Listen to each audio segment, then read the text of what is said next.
కొన్ని రోజు ముందే సికింద్రాబాద్ ముత్యాలమ్మ టెంపుల్ని డ్యామేజ్ చేసిన మొహమ్మద్ బషీర్ ఇంకా రెహమాన్ని అరెస్ట్ చేసినారు. ఒక వ్యక్తికైతే బాగానే పనిష్మెంట్ కూడా లోకల్లో ఇచ్చినారు. ఆయన హాస్పిటల్లో కూడా ఉన్నారు. కానీ ఆ వ్యక్తి ఎవరు మాటలు విని గుడి పైన దాడి చేసిండు, ఆయన పేరు కూడా ఆ ఎఫ్ఐఆర్ లో పోలీస్ అధికారులు పెట్టినారు. మునవర్ జామా, ఆ ముంబైలో అయిన ఉంటాడు. సెకండ్ జాకిర్ నాయక్ కావాలని అయిన ఒక కళ.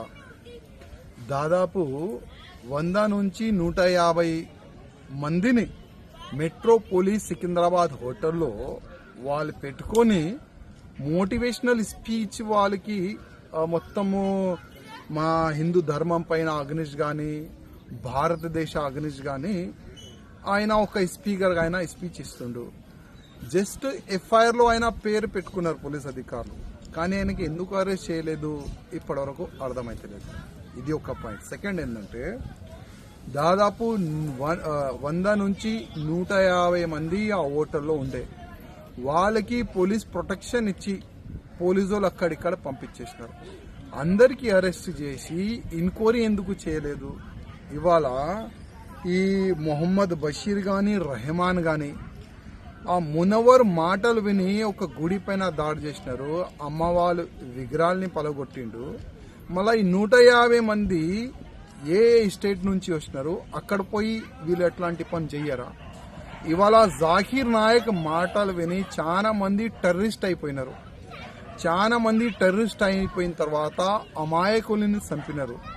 ఈ సెకండ్ జాకిర్ నాయక్ ఈయన తయారైపోయిండు. ఈయనకి ఎప్పుడు అరెస్ట్ చేస్తారు?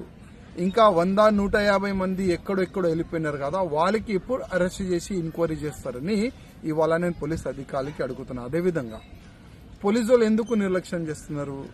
ఈ కేసుని ఎందుకు లైట్ తీసుకుంటున్నారు? కొద్దిగా నేను డీజీపీ గారికి, కమిషనర్ గారికి, ప్రత్యేకంగా కాంగ్రెస్ ముఖ్యమంత్రి గారికి రిక్వెస్ట్ చేస్తున్నా, ఇట్లాంటి మా హిందూ గుళ్ళు పైన దాడి చేసే సమయంలో మీరు లైట్ తీసుకోకండి. ఎందుకంటే మళ్ళా మీరు లైట్ తీసుకుంటే మళ్ళా మేమైతే లైట్ తీసుకోం కదా.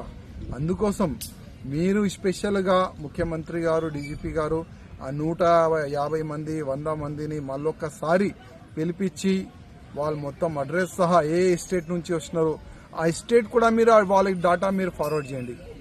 జాకిర్ నాయక్ లాగా ఈ మునవర్ కూడా అట్లాంటి ఒక మెంటల్ వ్యక్తి మాటలు విని వాళ్ళు అక్కడిక్కడ వీళ్ళు దాడి చేస్తే, అక్కడిక్కడ వాళ్ళు గుళ్ళు ముని పలగొడితే, అక్కడక్కడ హిందువులని వాళ్ళు అటాక్ చేస్తే దానికి ఎవరు బాధ్యతుడు? అందుకోసం మళ్ళొక్కసారి అందరికీ పిలిపించి వాళ్ళకి ఎంక్వైరీ చేసి ఏ స్టేట్ నుంచి వాళ్ళు వచ్చినారు ఆ డాటా ఆ స్టేట్ కి ఫార్వర్డ్ చేయాలని నేను ముఖ్యమంత్రి గారికి, డీజీపీ గారికి రిక్వెస్ట్ చేస్తున్నాను.